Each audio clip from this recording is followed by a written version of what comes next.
Hello, everybody. Welcome. My name is Catherine Morris. I'm the Sackler Family Senior Curator here at the Sackler Center for Feminist Art at the Brooklyn Museum. I'd like to thank Krista and Helen and Judith for making today possible. I'd also like to thank Lucy Leiden for herding cats. And I'd also like to thank Ann Pasternak and Sharon Matt Adkins and Carmen Hermo within the Brooklyn Museum for helping to make today possible. I'm here with, I have to say, a dream team of colleagues. Jenny Sorkin from the Department of Art History at UCSB, Naomi Beckwith, curator at the MCA Chicago, and Connie Butler, chief curator at the Hammer. There are more extensive bios on the website or in the publications if you'd like to read more about them, or just Google.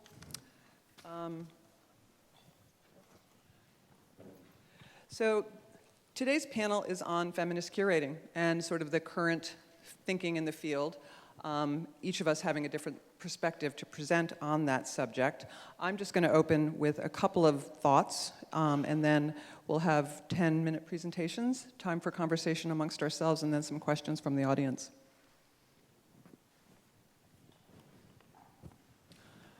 It's always appropriate to start a talk about feminism with Lucy Lapard, and even more so to start with an image of Lucy here at the Brooklyn Museum in 1971 when she spoke at a panel or a day-long conference called Are Museums Relevant to Women? The answer that day apparently was no.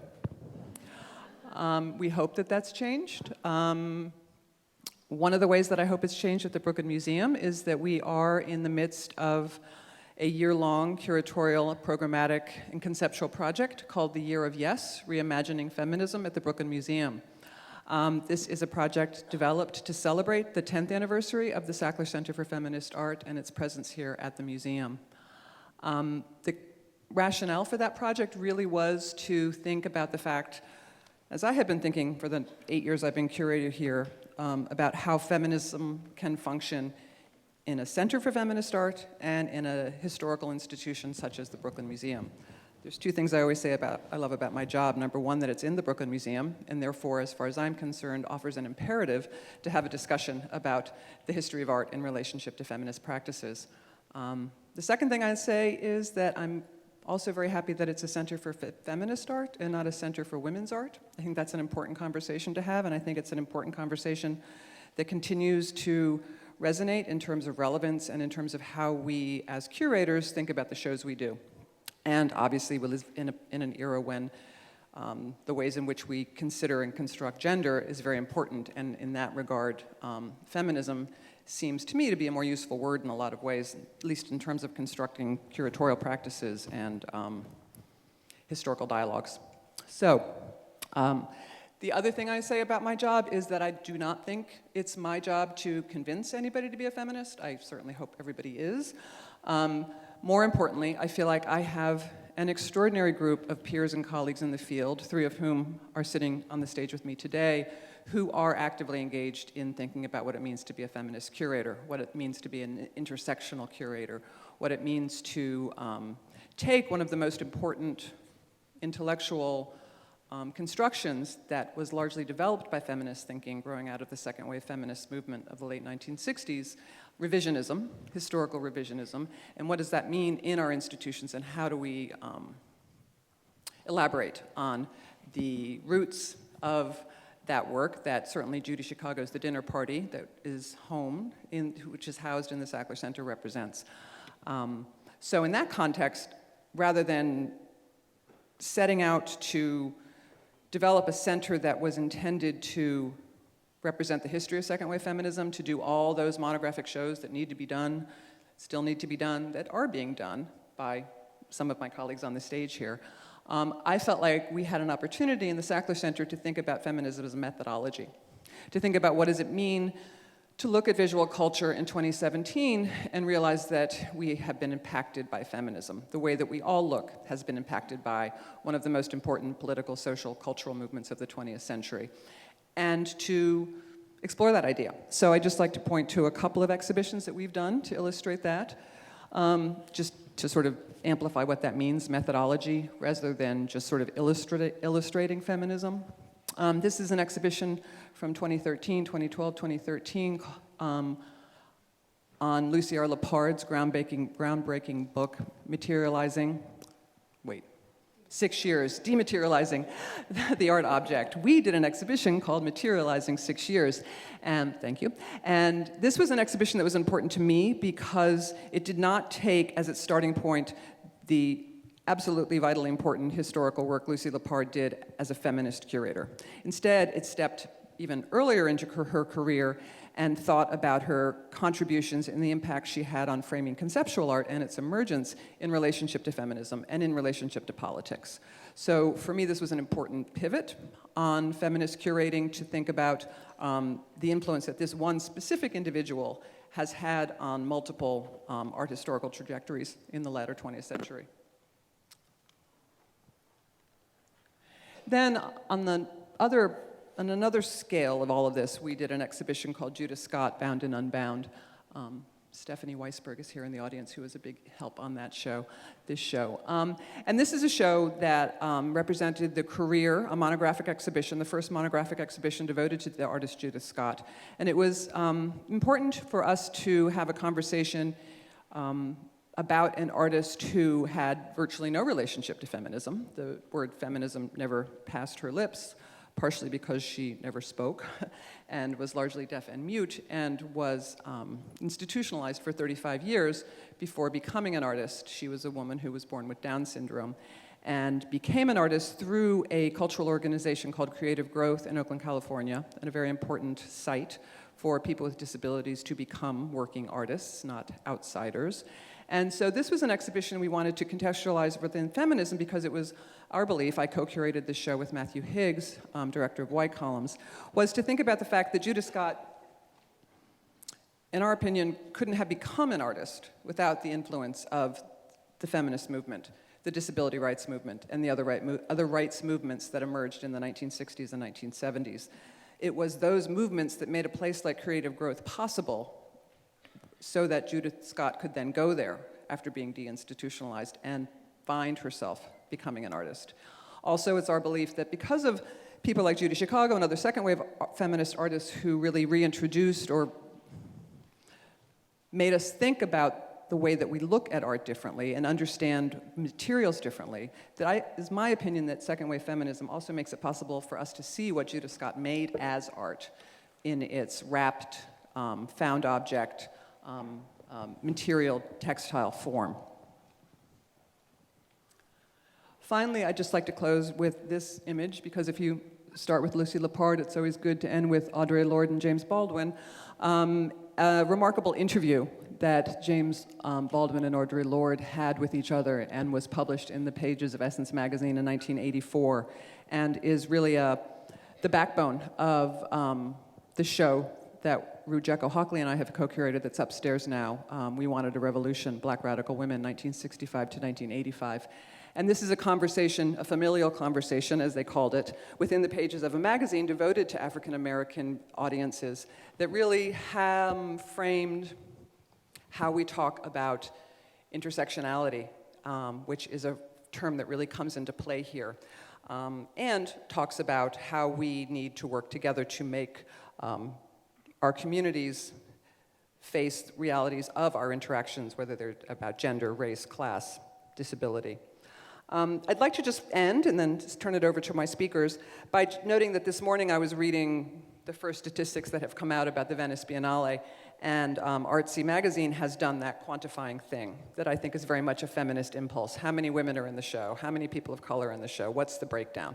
And this is a activity that many of us know and that the Guerrilla Girls have been actively involved in for decades, and it's something that I have to admit lately always leaves me feeling a little bit like it's not getting to something in a way that is always bothersome to me. I know it's important, I know we need to know those numbers, but it never quite tells the picture. And in looking at these statistics this morning, I realize it's because you don't get the intersecting. You don't get the multiple ways in which people live their lives and need to be counted. So, for instance, the fact that there are 35% women in the Venice Biennale this year is interesting. It's slightly less than the last one, apparently, and much less than the one before that. Interesting fact. What's more interesting, there is one black woman artist in the Venice Biennale, Senga Nengudi. That tells you a lot more, I think. That digs into a different kind of statistic that is really worth exploring and noting. Having said that, they did note that, so that's good. What they didn't note was any statistics about artists with disabilities, for instance. We do know that 2 artists with developmental disabilities, Judith Scott being one, are in the Venice Biennale. They both made work at Creative Growth.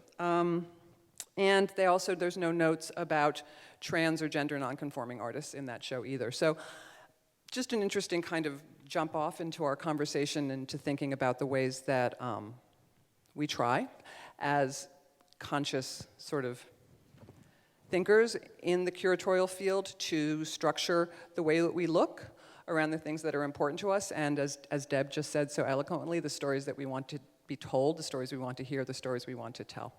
Thank you. Thank you, Catherine, and hello, everyone. I'm super thrilled to be here today, presenting at the conference, so I thank everyone that's been really pivotal in getting me sort of here and herded me as one of those mini felines that needed to get myself together to present this morning. I'm going to, first of all, I want to say thank you, Catherine, as well, because I feel as though my presentation is going to follow very much behind the work that you at Rujeko have done in the show upstairs. We Wanted a Revolution, which is phenomenal, absolutely phenomenal, and one that really does do the work, I believe, of thinking through those intersections of exactly what you talked about. How does history begin to put pressure on the very categories of what it means to be Black, what it means to be a woman, and how those things begin to sort of meld and diverge and sort of add different urgencies to the cultural work that people have been doing. But I'm also super excited to follow behind the Willis family. Speaking of a kind of intersectionality, I was so, I think, touched to really see a new model of inheritance, and one that's not sort of based on the father to son relationship, but really thinking through the mother to child, mother to son in this case relationship, that is on the one hand somewhat matriarchal, which I don't know if is a good substitute, really, conceptually, but is one that's also thinking about Hank's practice as a kind of feminist practice. And so getting back to sort of Nancy's question, who gets to speak for whom, I think there are many ways in which we have to sort of question our methodologies more so than our subjects. And it's within those methodologies that we begin to find things like a feminist practice, anti-racist practice. And so I'm going to walk through an artist that I am doing an exhibition on, Dina Pindell, that is upcoming next fall, next spring, late February, which means tomorrow in curatorial terms. And Dina Pindell is a woman in her 70s who pretty much has never had a large-scale survey of the breadth of her practice. So speaking of a kind of first step in a feminist practice, well, my first one is to make sure this woman, this Black woman, gets the show, whereby we get to think through the importance of her practice, especially before she's gone. She is an ardent feminist. I start my presentation with a painting, a reproduction of Sylvia Slay's photograph of the women who worked at the AIR, Artists in Residence Gallery, which was founded in 1971 as a feminist exercise. It was an all-women sort of group getting together, trying to create an institution, trying to create an organization that would allow them to work and exhibit. So this is, I think, a fabulous example of sort of feminism at work. It is building institutions, thinking through a collective practice. But I highlight the detail of the one Black woman who was a founder of that space, and that's Dina, sitting there in the corner, kind of shyly covering her face. And she talks about the way in which the AR gallery, the AIR, as she calls it, was formative for her work as a feminist. It was formative for pushing her practice forward as a woman. It was a support system, but it had a lot of limitations, and we'll get to some of that in a moment. I have an image of a work that is in the MCA's collection, a work called Dutch Wives Circled and Squared, or Untitled Number 20, which is an amazing example of the kind of work that Dina was doing at the moment that she co-founded this space. It is, for lack of a better word, a painting, but it is an incredibly experimental painting. She created it by literally cutting up strips of canvas into squares and then resewing them so that you get, in this really bad reproduction, you might be able to see a bit of sort of grid lines underneath the structure. And over that, she has paint, but she also has thousands and thousands and thousands of hole punches. And I won't go into the story of why those hole punches came to be, but in this thing that we call painting, it's essentially a kind of assemblage, a collage work, where she's using really unconventional materials to make this image. And she's also, at this time, adding things like glitter, she's adding powder, she's adding perfume to these surfaces, so they become like decorated women's bodies. They smell good, they look good, they glisten, they've got shine. And in many ways, there's a way in which Howard Dina's work was thought of as sort of creating this feminized version of paintings. Going back to Lucy Lapard, she is thought of as someone doing eccentric abstraction. Someone going past minimalism, going past the sort of language of modernism in painting. Pardon? Been in that show. Yes, Catherine's comment was that Howard Dina should have been in the eccentric abstraction show. That's true. However, it was a sculpture show, and she was just coming out of grad school. Lucy, by the way, was a massive influence on Howard Dina. And in many ways, we talk about her as a great art historian, an amazing curator, and a wonderful feminist, but she was also a great Black activist. She was not African American, but she was already thinking through the way in which racism and sexism were intertwined as power structures. And Howard Dina, following in Lucy's example, was also an activist, an agitator, doing a lot of work protesting, mostly at institutions, against lack of inclusion of Black artists and women artists in exhibitions. And lastly, she's a curator. She is working in the prints and works in paper department at MoMA, where she was for 12 years. She makes me feel really lazy, sort of as a curator myself. But as I said, as Howard Dina is sort of thinking through all this work, she's also thinking through the limitations of feminist thought on her work. And so she makes a video in 1980 that is sort of an answer to that. Oh, there is no sound.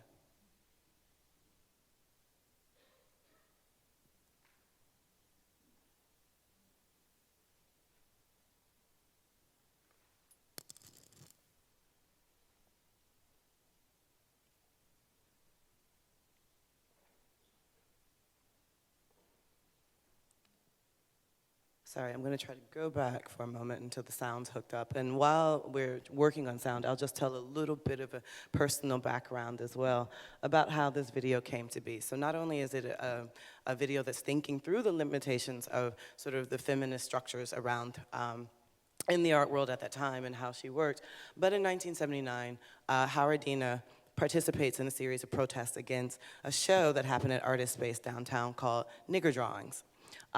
It's a show of mostly abstract works. They are black and white drawings and photo reproductions by a man named Donald Newman, who just called himself Donald. I like to call him the Donald at this point.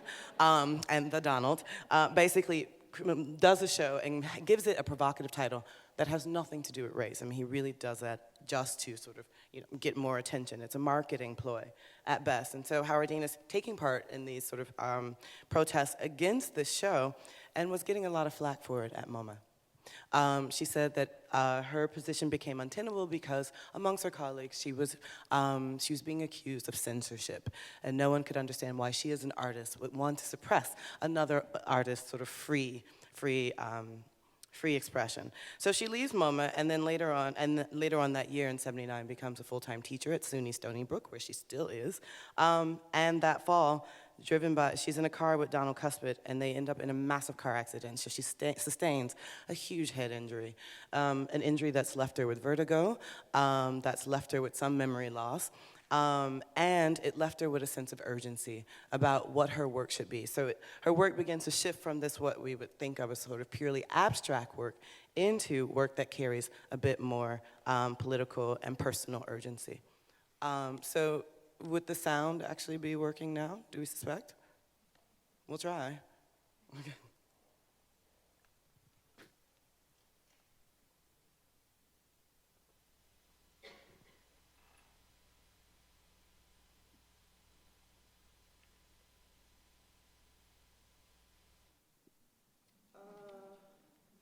We're breaking my heart. So you know what, I may just have to walk you through this a little bit. And it's upstairs. Exactly. So better, better yet, it is upstairs. So you all, if you haven't seen it yet, should go up to the exhibition and have a look at this video.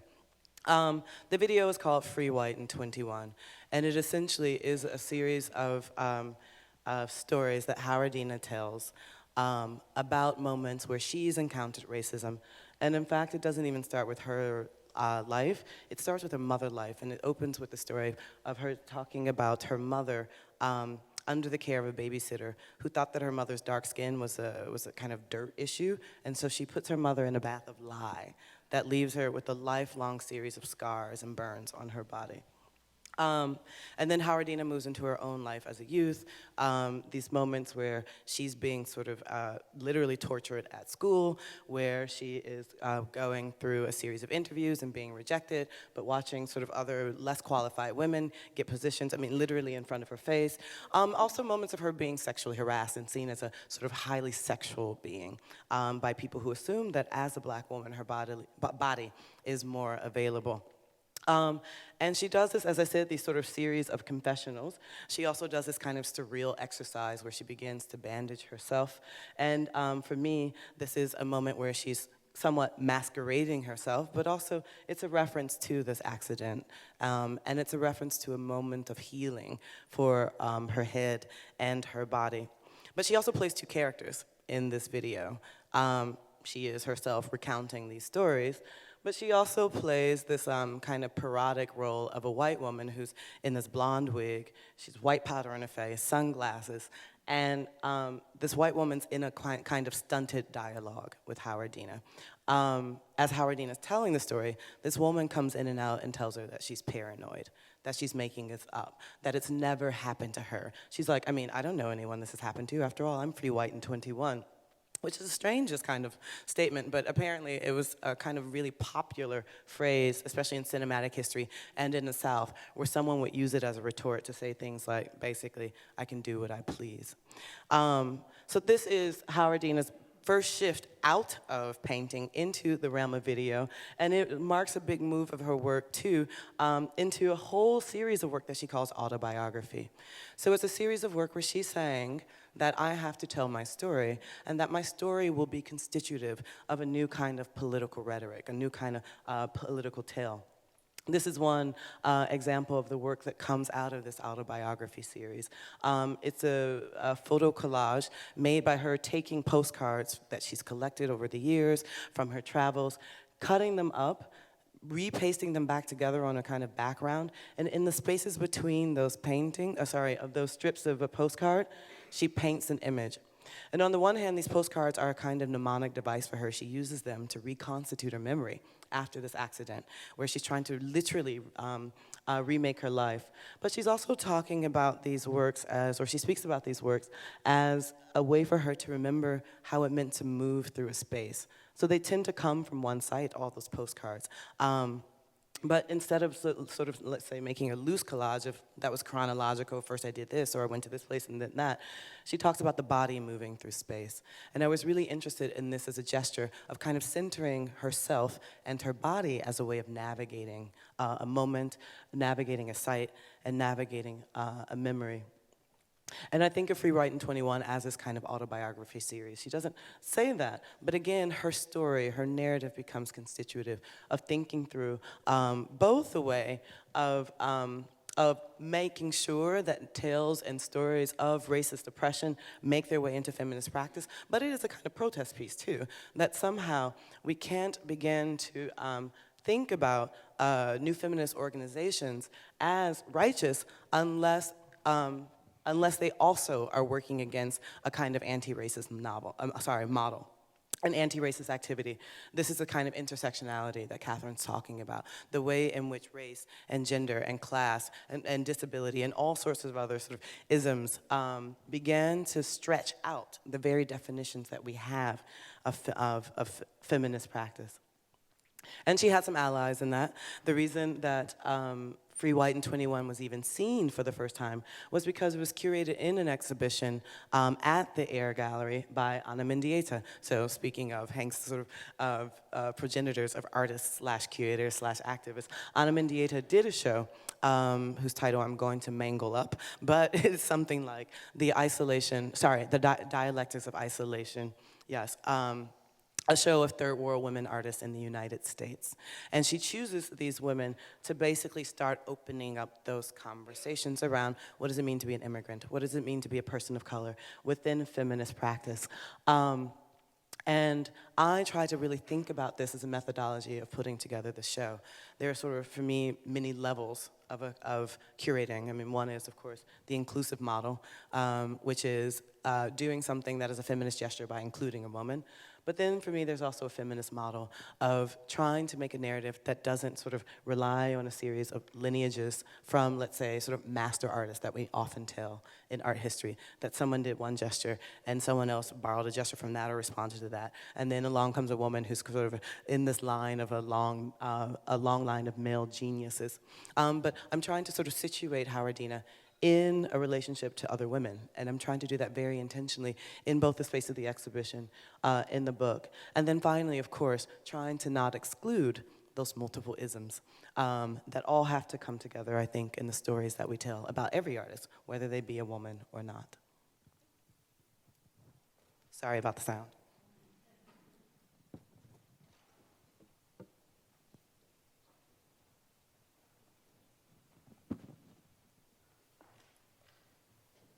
Hi, everybody. I'm Jenny Sorkin. Thank you for having me here. I don't really identify as a curator. I'm an art historian and a critic, and I'm much happier writing for exhibition catalogs and standing in front of artworks and talking about them than I am curating shows, but I do shows occasionally. But I'm very pleased to be here as an outlier at this event in some ways. So I did want to ask this very crucial question. So I was the research assistant on the WAC exhibition that Connie curated, and then I curated with Paul Schimmel, Revolution in the Making, last year. I'll show you a few images, but I'm actually primarily not interested in talking about that. I'm more interested in talking about this. How can recent scholarship make it into the exhibition? This is a primary concern of mine as an art historian. I think that museum libraries are incredibly underfunded and understaffed, and I think that your research assistants can't perform the journal searches they need without being at or having access to a research library and the university logins that make it necessary, and because of this, I find that so much contemporary art historical scholarship is lacking.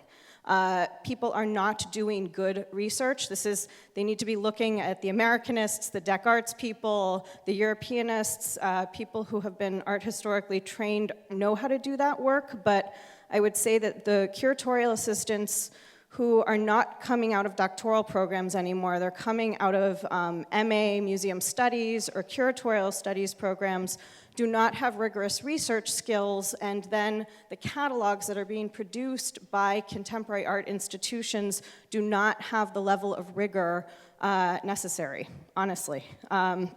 So it's a real issue for me in terms of training my own PhD students, many of whom will go on to become curators and not necessarily go on to teach. I think the other thing that's important to mention in response to the idea that can you be a white curator working on black material? I would say that the Academy has actually already solved this problem. The Chicano Studies department in my university would be really boring if it was all Chicano people. People in Asian American studies are, black, white, and yellow. There are multiple colors. People are working across different kind of racial issues, and my response to that question, and also into getting recent scholarship into catalogs, into exhibitions, is to think about being a better generalist. I think that this is one of the things curators are really amazing at, is being good generalists. It means being open to saying that you don't know everything about everything, and that's totally fine. You don't have to learn it in full to show it or to talk about it. You just have to know enough to introduce it to a wider public. And for me, that's like a really key issue that I think is sometimes keeps people from putting things on the wall or taking material out of their permanent collections because they don't have the full exhibition files or they don't know the histories on it. I am going to just show you a couple of images. I do really do primary source research in my exhibitions and largely in my scholarship. I think it's really the starting point. So this is the first room of Revolution in the Making, and the view that you're seeing here on either side of the room was a rehang of, here in the foreground, Claire Falkenstein's works. These are wire sculptures that have largely never been seen. She's a West Coast artist who's put back into dialogue with her East Coast peers. So Ruth Asawa, the other hanging work at the end of the room, is the other West Coast artist being put back in dialogue with Louise Nevelson, with Louise Bourgeois, with Lee Bonteque.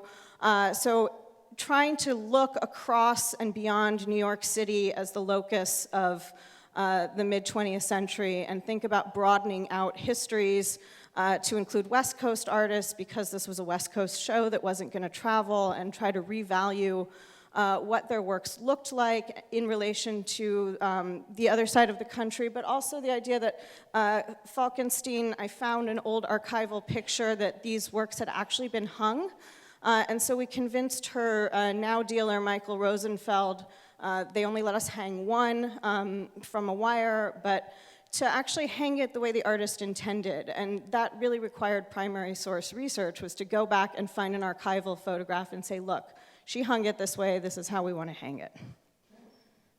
This was also a sort of reclaim moment. This is Jackie Windsor, who was the first woman invited at the Nova Scotia College of Art and Design to make an outdoor public sculpture that was actually attacked by her male peers because she was a woman.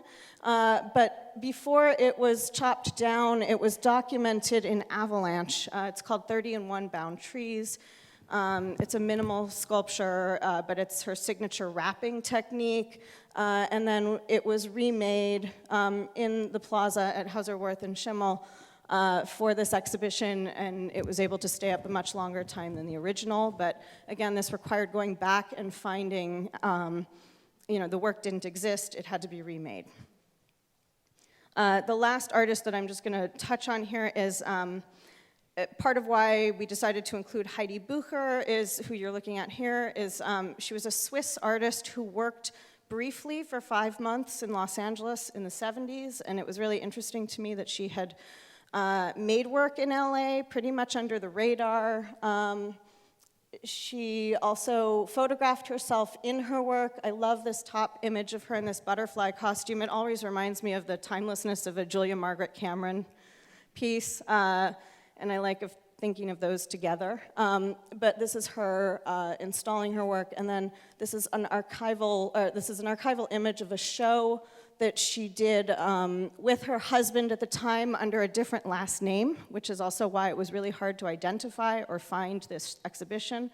And just thinking about how to reclaim this in the space of exhibition making, and I actually consider it a failure in our catalog that we did not do object entries.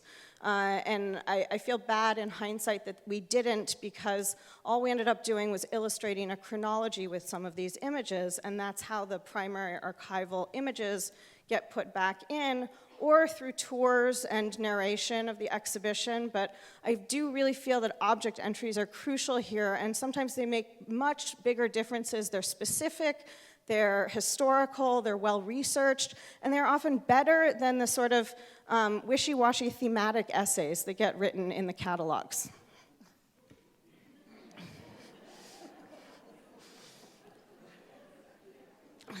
So in closing, I would just ask this question. How can revisionist ideals, reclamations, and new inclusions make it into the collection? And I think this is actually where the real work is. This is the purchasing power of acquisitions by women artists, not just gifts, and the stewardship that comes over time in taking care of them and showing them. So feminist work by women artists is still severely undervalued. We know it can be gotten for fairly cheap. You don't have to spend the same amount of money that you would. And I think also for curators out there who run spaces that don't have permanent collections or have different kinds of archival collections, doing the good work of going back to your permanent collection and creating something archival, finding a sort of reclaim project within your own space, looking for a lost artist, because every institution has one of these. It means your exhibition files are incomplete. It means that you have to do a little research. It means that you can't answer every question. And I think because the museum makes itself into this omniscient space, people take it at its word as authoritative, and it means that curators are often afraid to ask those really difficult questions and say that they don't know something. It's hard to put up work when you don't know everything about it, and yet I would encourage you to think about doing that instead and making the space for the dialogue to question and say, what are the terms of engagement with these works, because we have all these blanks and gaps and spaces. The other thing I just want to mention is that in Los Angeles, there's been a kind of new push to do scholar days. At the Hammer Museum has done one.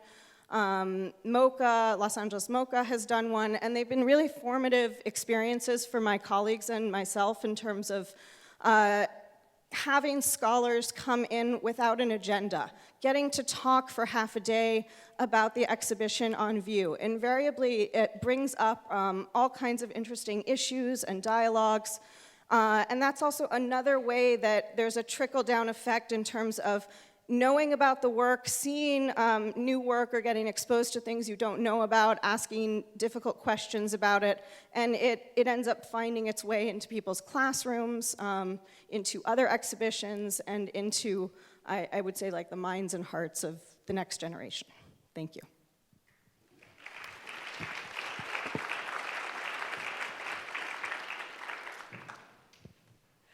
Thank you, Jenny. I like what you say about the Scholars' Day, because I think they're also a way of forming community, which is something that I think speaks to the intersectionality point, and maybe something that we can come back to a little bit.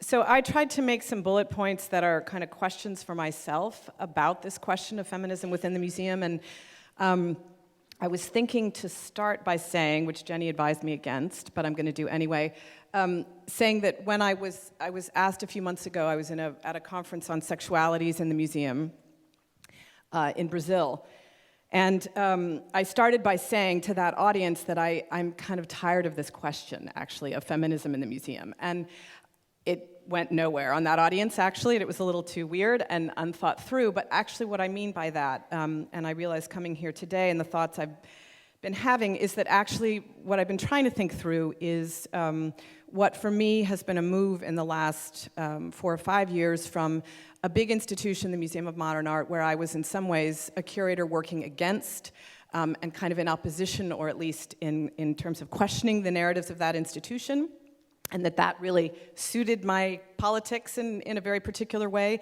to now moving to the Hammer Museum in Los Angeles, where I am in a place that does feminism all the time.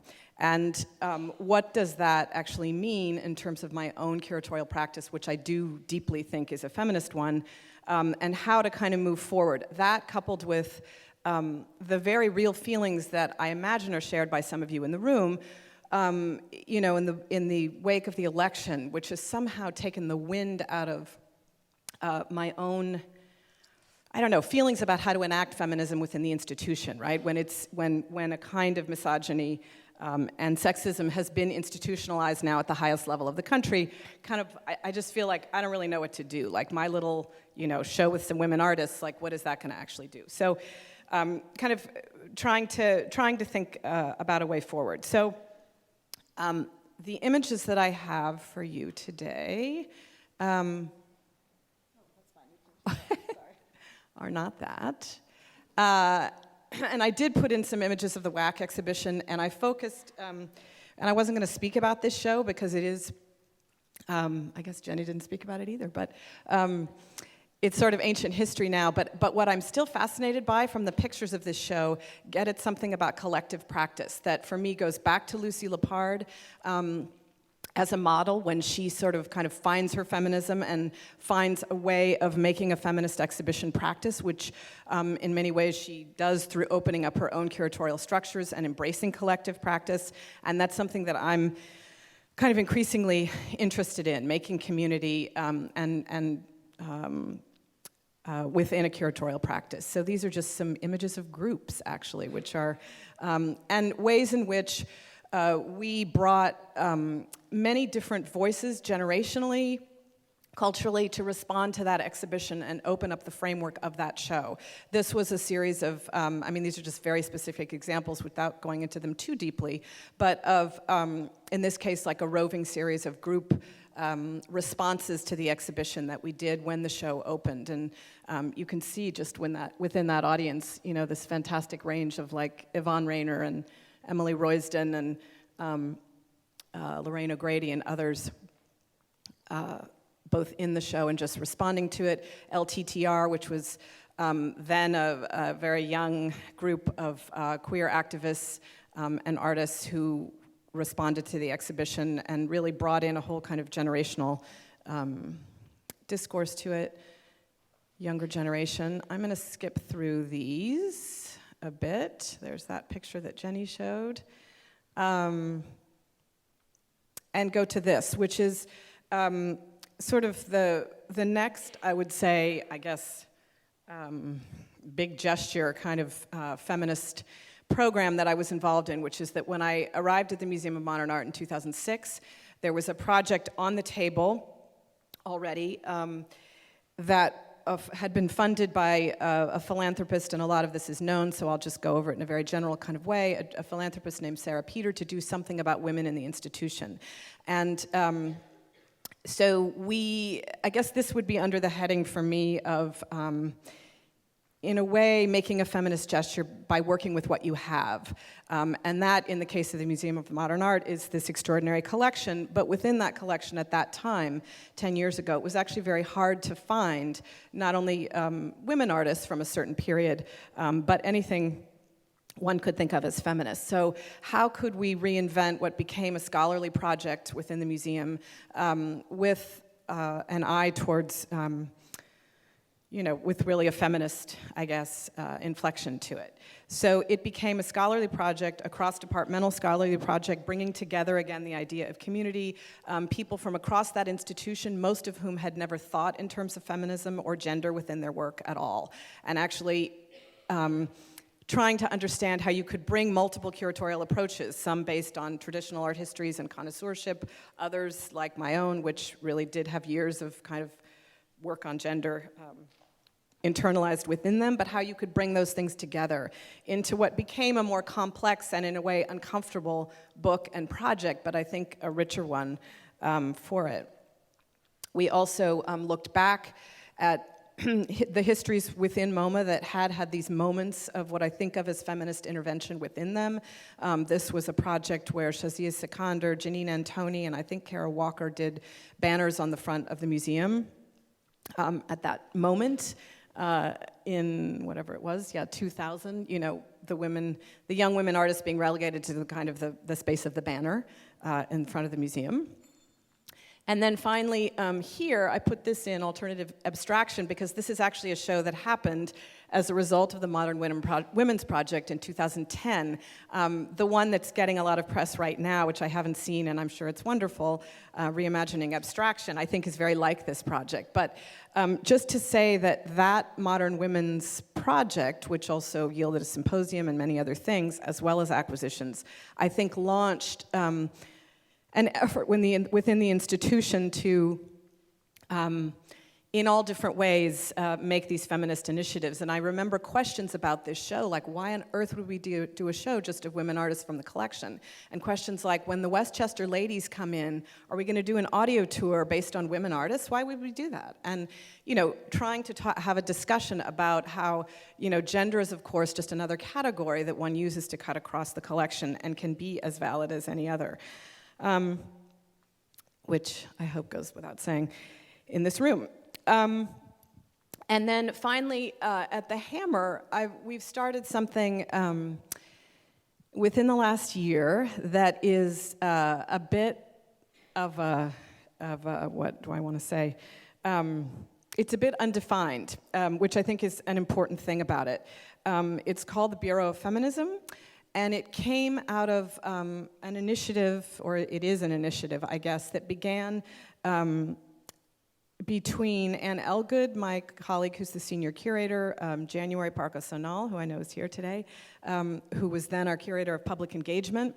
And it's interesting, too, to me that this initiative was situated in some ways in public engagement within the institution. But initially, Anne and I had the idea of doing a group show, looking at a lot of the young, often queer, trans practices that were in many ways looking at the legacies of 70s feminist art and really doing something very new with it, we thought.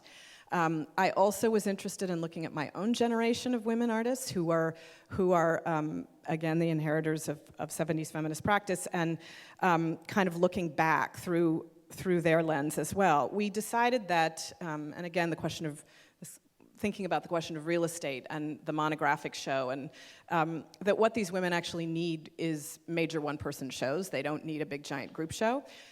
So we disbanded that idea and decided to do a series of lectures, programs, discursive activities, performances, and so on, and some exhibitions as well, under the umbrella of Bureau of Feminism, which could capture in a more responsive and immediate way, not unlike Year of Yes here, I think, at Brooklyn, but respond to things that we're seeing that were going on. So, and respond more quickly. So we brought together a group of artists, had artists and scholars, and had a round table. Sharon Hayes was there, whose work you see here, who brought up the very important question, I think, about what are the historical urgencies around feminism now? How can we, she was interested at that moment in particular in disappearing feminist archives, and what can we do to recuperate them? There were other people there, Erin Christoval, Ray Anastas, and others. And so we began this series of program. Erin, who runs something called Black Radical Imagination, which is a kind of roving film curatorial project in LA, and she did on the 25th anniversary of Watermelon Woman with Cheryl Dunny. We brought Cheryl in, we did a whole series of films, or showed a series of her films and did some talks, and that was a great program in the fall. We also, working with Simone Lee, who had a project in one of our galleries of her sculptural work, but then we also really wanted to push her to do kind of a version of what she had done here at the New Museum in New York with Black women artists for Black Lives Matter. She came into the museum and did a closed-door workshop with curators, artists of color in the Los Angeles community, and that, I think, for me, is under the heading of like getting out of the way. I think one of the things that's very important more and more that I feel I do is work with artists to kind of provide a platform for these ideas, but often it's about getting out of the way, I think, importantly. And Janine Olesen, whose project just opened over the weekend, is also under this Bureau of Feminism kind of umbrella. I guess I wanted to make just a couple of other points that I'm thinking about in this realm of feminist curating. One is the monographic shows. I mean, the Howardina Pendal project is so great, and I, myself have been kind of making a career recently of these big monographic projects with Ligia Clark, Marissa Mertz, which is coming to Los Angeles in a few weeks. And I'm working on an Adrian Piper retrospective as well, part of the curatorial team of that. But I'm also interested in kind of pushing at these forms. What does it mean to keep performing this gesture of the monograph over and over? And how can we, for these very inventive women artists that we work with, how can we reinvent these forms in some way so that we aren't simply replicating the same gesture that have supported the kind of canonical history that we're actually looking to break apart? So, for example, in the Legia Clark show that I worked on at MoMA, we talked about including other artists, and I don't know if that's what you meant with Dina's show, but actually including the work of other artists who she was in dialogue with, opening up the kind of narrative of that show, which we didn't in the end do for reasons I can talk about, but or Adrian Piper, trying to make an artist like that really relevant for a younger generation in various ways. So the monograph. And I guess then finally, I'll just maybe end by talking about a little bit about collection under the heading of kind of, this is obvious, but I think can't be restated enough, that every choice we make matters, right? That when you are doing the catalog with the scholarship, that that there's a diversity of voices represented there, that the way you narrate the chronology in your catalog is extremely important, that, having worked with Marissa Mertz, who doesn't date her work ever or sign it, how can we think about that in feminist terms, which I think we can, rather than just, rehearsing she's eccentric, she was withdrawn, she just chose not to participate. Well, that's not actually complicated enough, I think.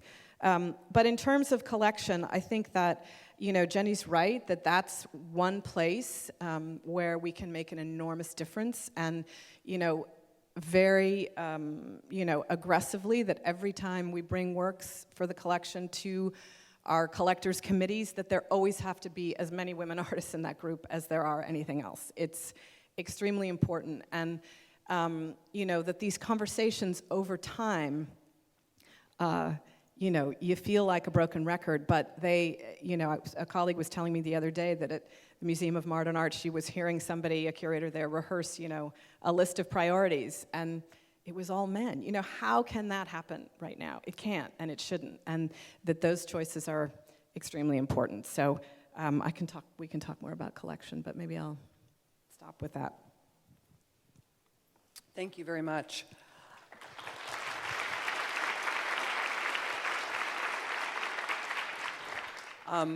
I think we'll go pretty quickly into taking questions from the floor, mostly because you all have just answered all the questions that I had written up.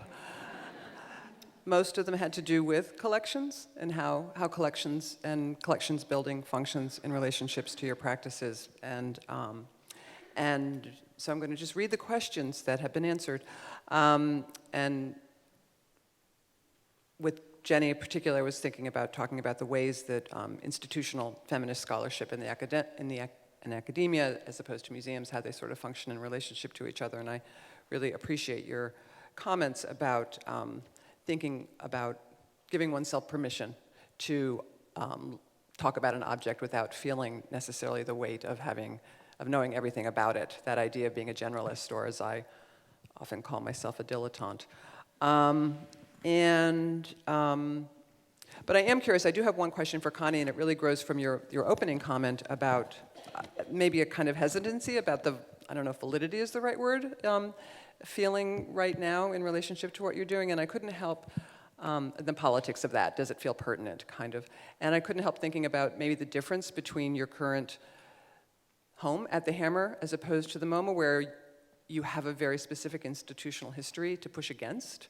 And maybe there's a shift there in relationship to what you're pushing on. And in the MoMA, you have a very clear, I think, many opportunities to do that, which brings up to me the idea of how each of us maybe uses our own institutional critique within our practices currently. And I think that's a very important part of what we're thinking about here at the Brooklyn Museum, which is one of the reasons I open with this contested moment in the Brooklyn Museum's own history about how we have functioned institutionally in the past. And I feel like that's an important point right now.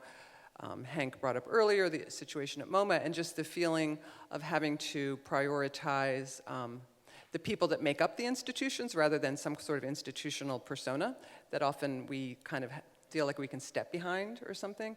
When in fact, I think the public, whatever that public is interested in hearing our thought process.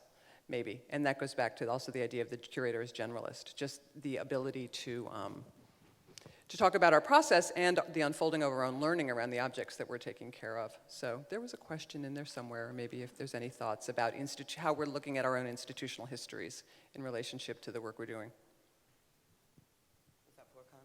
It's for all of you.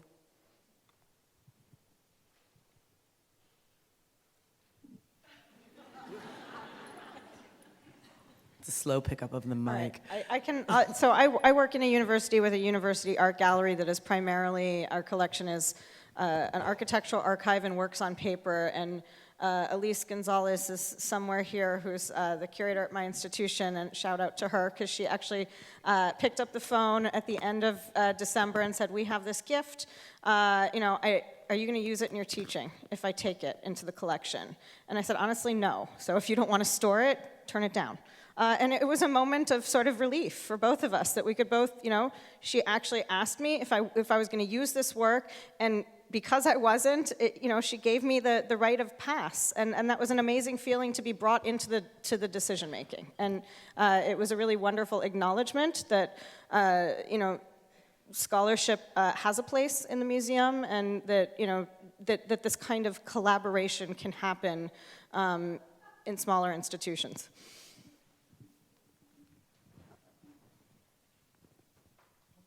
I'm not sure I have much to say about this, or I do have lots, but I think, I've been thinking about, the institution I'm at now, where the director is Anne Philbin, who, as some of you will remember, I think, in the 1990s, really changed the Drawing Center and put it on the map, the Drawing Center here in Manhattan, by doing fantastic exhibitions, but almost more importantly, by opening up the museum to an ongoing series of public programs that were extremely political. There were ACT UP meetings. The beginning of the Women's Action Coalition was there. She really turned it into a kind of community center. And what she has done in Los Angeles, and I hope you all have visited the Hammer Museum, but come if not, what she's also done there over the last decade is turn that place into a museum and cultural center, and that's actually in our name. And I think what's really important about that, and what's interesting every day about it, is that along with the work that we do and the exhibitions that we do, is this parallel programming that goes on that brings in, that addresses all kinds of political issues every day. And in our mission statement, actually, when I got there about 4 years ago, they were just in the process of rewriting the mission statement. And in fact, the mission statement was changed to now include, and I should have it memorized, and I don't. I'm not a director, I'm a curator. Is social justice, is the idea, literally the language that art and artists change the way we see the world. And it's crazy as a mission statement. It's ambitious and so broad, and like, really, art changes the world. Okay, but what it allows us to do is actually have these two things: to have the public programming, to have the art programming, and to think in meaningful ways about where those things come together. And that's what I'm interested in. I mean, we've started also like community meetings in response to the election, not unlike ACT UP or the Women's Action Coalition in the 90s. I don't really have a point except to say, that's the institutional history that I'm thinking about now, is because I think this moment is such a return to, in many ways, to the culture wars of the early 90s, and how to take those strategies from that time, which I remember, and I know many of you in the room remember, and make them, and bring them into our institutions for this moment, I guess. I've been thinking a lot about the importance of being forthcoming about one's subjectivity. And so this is back to your point, Catherine, of being honest about your thinking process. There's a lot of talk in the world in general about transparency. And I think oftentimes museums misinterpret that to be about, well, show us all the process, give us access. And I think it's really, the transparency is about sort of stepping back from this idea of being the expert.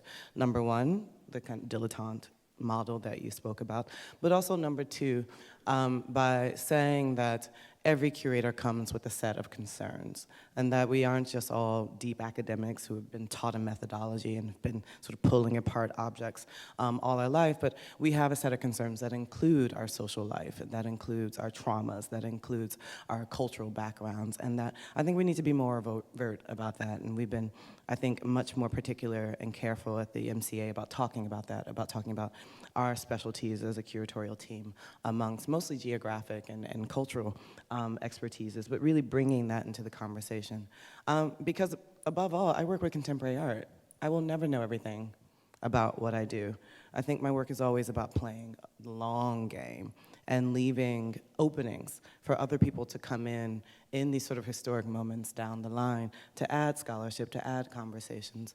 And along that line, and maybe have a little bit of a thought in response to, Connie, what you said before about how to think about curating now and doing a sort of feminist practice in a moment where we have this reinstantiated sexism. But I should say that Donald Trump, for me, doesn't represent that much of a shift. I mean, he is a gross example of something that is in the world, and I bawled like a baby on Inauguration Day. It was really embarrassing. But I will say that in that sort of long arc, we have always been, in my lifetime at least, laboring under a system of racism, laboring under a system of sexism and white supremacy. So it keeps my work urgent in that sense. Thank you.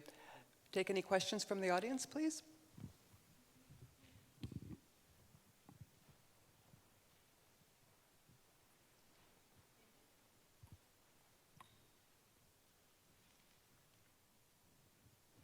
Thank you there we go. Thank you so much for the presentations. My question is for any or all of you. I'd love to hear from a curatorial perspective your experience and thoughts on legitimizing categories. For example, feminism, but I'm thinking about it in terms of my own practice. I'm a military veteran, and I think a lot about this as a category. Military veterans, art about war, and how you pursue the distinctions between art that just might happen to have some connection to it, like Naomi, the person you mentioned who had a provocatively titled show, but it turned out it didn't really have anything related to the title, versus artwork that is really mining these concepts and driving forward these categories and distinctions. I can speak to that. There's a really wonderful history of American craft and veterans programs. There's a whole history of work that's been done. There was a show that the Houston Center for Contemporary Craft just did by Alicia Dietz, who's a sort of newly minted MFA from Virginia Commonwealth, but is a woodworker and also a veteran of the Air Force. And I think that the sort of history of war, particularly around World War II, there were a lot of veterans programs within the space of the museum. There are people doing this research. I'm happy to put you in touch with them, but there are real archives about this history that already exist, and I think just extending that lineage into the present. Aaron Toole is another, he's a ceramist who works, he makes cups based on his own military history, but the craft has a sort of therapeutic history within, in terms of reworking sort of veterans and thinking about the relationship of what we used to call battle shock, but is now called PTSD, and the therapy of craft and of hand-based work really does have a crucial history in war work, and I think it also gets marginalized as craft work, and that's a key distinction for me, that most contemporary art departments have really isolated and edited out the sort of contemporary material culture that's being made. It all gets shoved into the Dec Arts, or the American Dec Arts division, when there's a big encyclopedic museum, and it's only when artists do this handwork, not traditionally trained studio craft people, there's still that also, that becomes another category. So I think that these categories are pervasive. I would just say too, and there's plenty of canonized artists who were vets.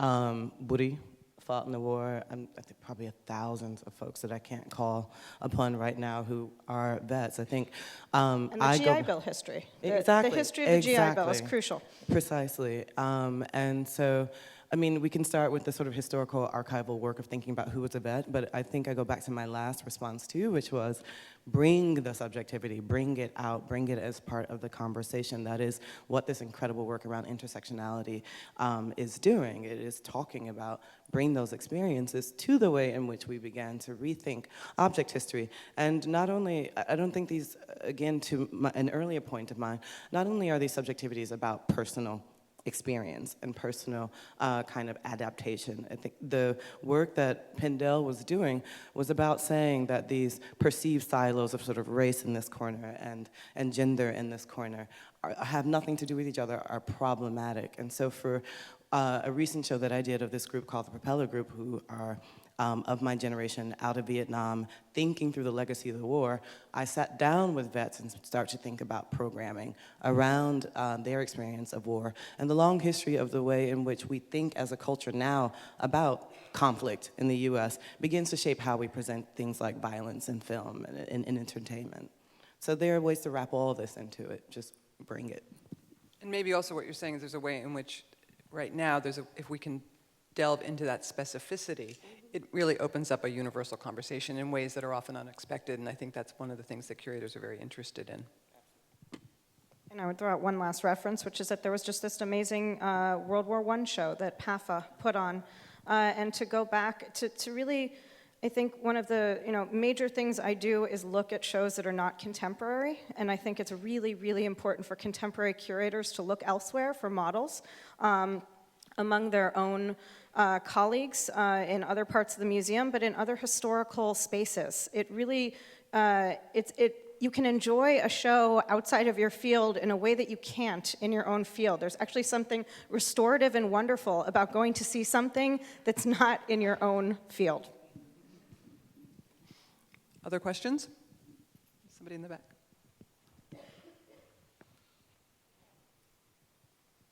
Hi, I'm Fernanda Pita. I'm from the Pinacoteca de São Paulo, Brazil.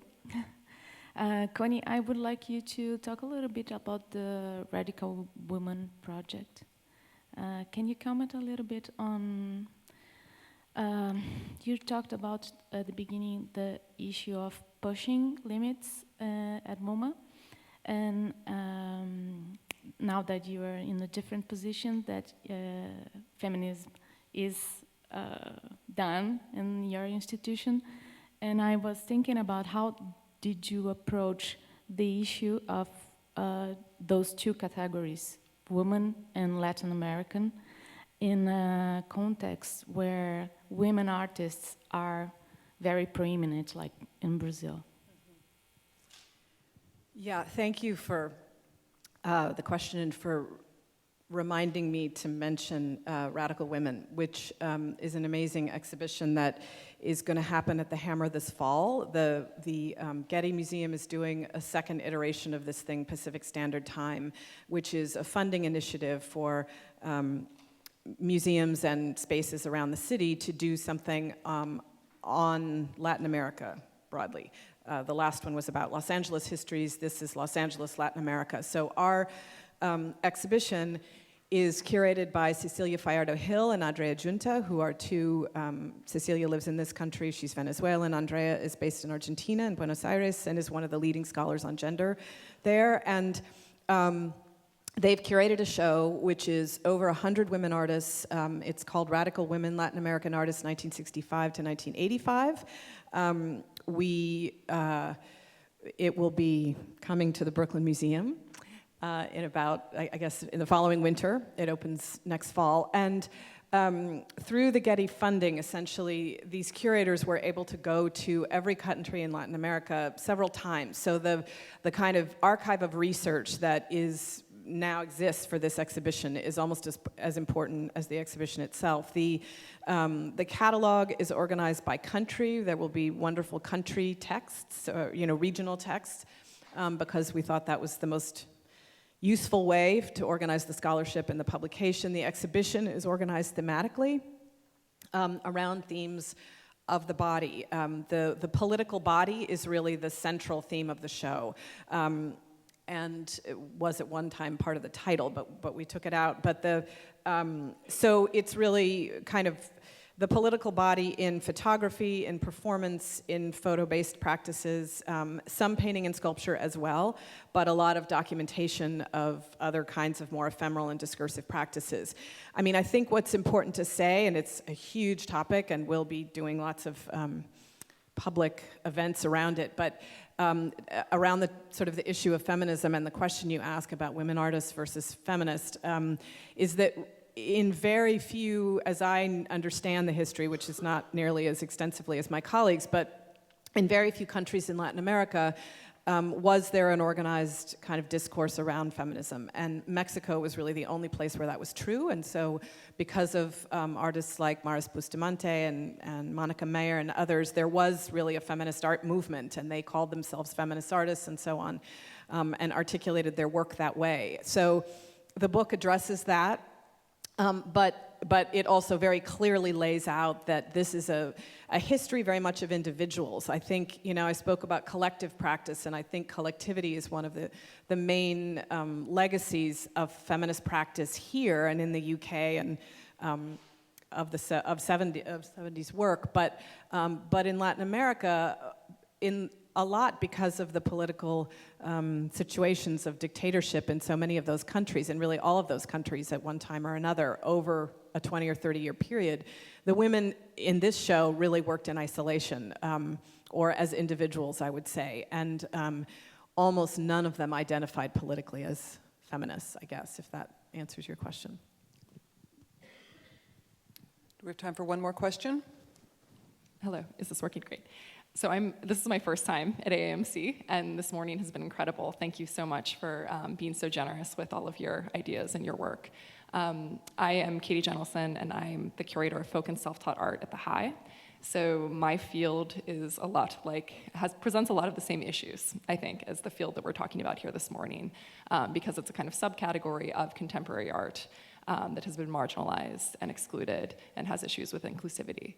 And I guess I'm really interested in how you all might be able to reflect on your work so far, and also models that you've seen in other places that do kind of what Connie was talking about, to really explode things like the monographic model, to really let this art kind of change the museum environment and what we do as curators, so that we're not just mapping on old strategies and old methodologies to artists who really have challenged all of those kinds of implementation and scholarship in the past. So if you have just a few examples, I thought what Connie said about including other artists in a monographic show was really helpful. And if there are other examples that you all can give, I'd be very grateful. I would just mention an exhibition that we did here a year ago called Agitprop, which was absolutely experimental, success being a difficult thing to gauge in a way. But the model functioned as a collective. The entire staff of the Sackler Center for Feminist Art were collaborators as curators on the project. We wanted to talk about Agitprop as a conceptual framework that we thought could apply across history and also in terms of contemporary practices. So it was both contemporary and historical. We, the original core group of us, developed 5 historical moments of agitprop and produced basically 5 small case studies on agitprop in different moments: suffrage, the anti-lynching campaign of the NAACP, and others. And then we invited 20 contemporary artists to put work into the show. Then we invited those 20 artists to invite 20 more artists to put in the show. Then we invited those 20 artists to invite another 20 artists to put in the show. The museum wanted to kill us. The end result being that there was no specific curatorial voice. There wasn't one to start. There was a collective of 4 of us that focused on the historical matter and the initial invitations, and then after that we really relinquished control. And as a result, it was a very interesting experiment, and part of the process from the institutional perspective was also to see if we could get people just to come back multiple times, to sort of participate in the project in that way of coming back and seeing it in these different iterations. So that was definitely an experiment in a different model. Can I just follow up on that one and say that I think that since self-taught and outsider art is always looked at in terms of histories of biography and social disenfranchisement, why not actually borrow from the modernist canon and do formal strategies? Look at the work formally and aesthetically, because that's what never happens in those spaces. It's always, Bill Traylor this and this, whole litany of his life story. Thornton Dial, worked in the steel mill. Everything is driven by biography, and it's never formal analysis. And I would say that's, reappropriate the model of modernism. And that's definitely what we did with Judah Scott, because Judah Scott was an artist who offered no biographical information in her work. Going into the biographical, if the artist is sort of introducing the subject, is one thing, but in relationship to an artist who made pure abstraction, and to your point about installing, to the degree where she didn't care. There was no instruction about whether something was vertical, horizontal, went on a wall, went on a platform. There was no instruction. There was no research to be done because it didn't exist. So that was a really interesting proposition in the Feminist Center to try and figure out how to address that work on purely formal terms in that same context, which was really, I think, an interesting exercise. I think the biographical question also is something that plagues a lot of artists of color, and also women too, that all of a sudden when you're dealing with non-white male bodies, then the biography begins to take precedence in the way that one begins to examine a body of work or a work of art. And so I've definitely seriously pushed against that in my scholarship as well. And I think in terms of other strategies, I've done this sort of relinquishing curatorial control show to many tears, but a lot of fun.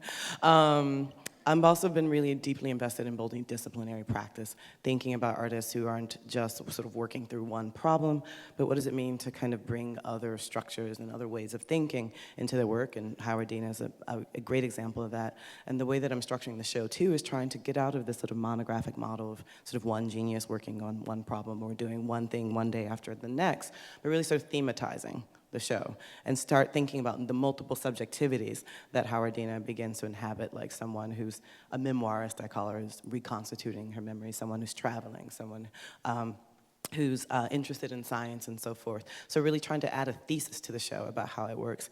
And then finally, in terms of other models, I think a lot about the work of Okwe and Windsor, who's done some really incredible scholarship in terms of rethinking modernism, where it happened and when it happened, but also someone whose shows have been incredibly capacious in absorbing multiple types of work of art, but also popular history, newscast, film, literature, all that begins to wrap into, or gets wrapped into the way he starts talking about artistic practice as really a cultural moment. I think I like to what Jenny, going back to what Jenny said about about these scholars' days and this idea of a living scholarship. I mean, that really interests me as a way to open up the strategies around how we contextualize objects or practices. I mean, how, if you stop thinking about the knowledge around something as fixed, it just allows you to do a lot more. I mean, can you invite that the knowledge produced around a thing can be produced around an artist who comes in and makes a performance in response to a painting show or whatever it is, that those, building an archive of knowledge around an exhibition can look different, can look in all different ways, I think. That I think is starts to be interesting. Isn't that why we do what we do, though? Yeah. I mean, the reason art history exists because there are multiple ways to always look at something, from now to ad infinitum, and the only hope for me, or the reason why I work in museums, is to sort of preserve some of those stories and those objects so that people can keep opening it up. It's true, but at least for me, and I'm older than you are, but I feel like the way I was trained and the way I think many of us were trained, or it's taken a long time to unlearn this idea that histories are fixed, not histories, because that came a long time ago, but I mean, yeah, that disruption is good, that questioning your own framework, your own curatorial practice all the time. I mean, and I do it maybe to a fault, but like always try to think outside of what you're doing a little bit, that these things aren't fixed. And I think we end on the note of living scholarship. Thank you.